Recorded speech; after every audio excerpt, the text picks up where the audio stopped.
Pas përfundimit të procesit zgjedhor në zgjedhjet e përsëritura lokale në Gostivar është deklaruar përmes rrjeteve sociale kandidati i koalicionit Vlen Nevzat Bejta, i cili humbi garën zgjedhore.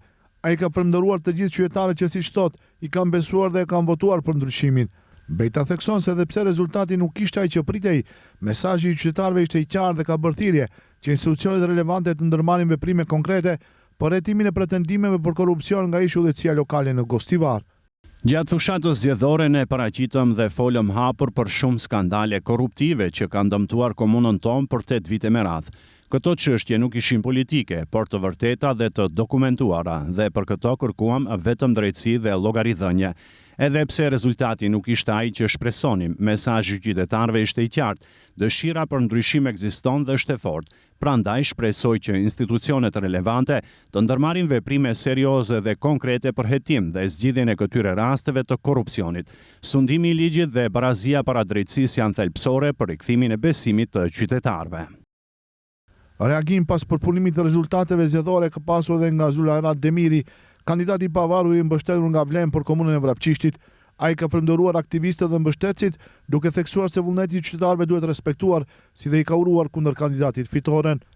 E falenderoj secilin aktivist dhe secilin që ka dhënë çfarëdo kontributi duke na mbështetur në këtë fushat.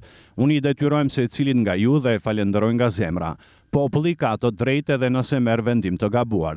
Duke njohur rezultatin, ja uroj kundër kandidatit fitoren dhe respektoj këtë vendim të sovranit. Sot përfunduan zgjedhjet në komunën e Vrapçishtit, por këtu nuk ka përfunduar dashuria ime për bashkëqytetarët e mi dhe asnjëherë nuk do të përfundoj përgjegjësia dhe angazhimi im për ju. Ky detyrim dhe përkushtim kurrë nuk ka përfunduar dhe nuk do të përfundoj. Me reagim publik ka dalë edhe koalicioni Vlen, nga ku kanë uruar kandidatët fitues në Gostivar dhe Vrapçisht, Valbon Limanin dhe Isen Shabanin. Përshëndesjem për mbylljen zyrtare të procesit zgjedhor lokal, i cili u mbyll dje me zgjedhjet e përsëritura në Gostivar dhe Vrapçisht. Me këtë rast, urojmë fitore kandidatëve nga opozita, Valbon Limani dhe Isen Shabani. Këto zgjedhje dëshmojnë qartë se shqiptarët folën me një zë. 10 komunat e fituara janë profe pa kontestueshme se Vlen është lokomotiva politike e shqiptarëve, forca që udhëheq, bashkon dhe sjell ndryshimin e shumë pritur në nivel lokal. Thuhet në reagimin e Vlen.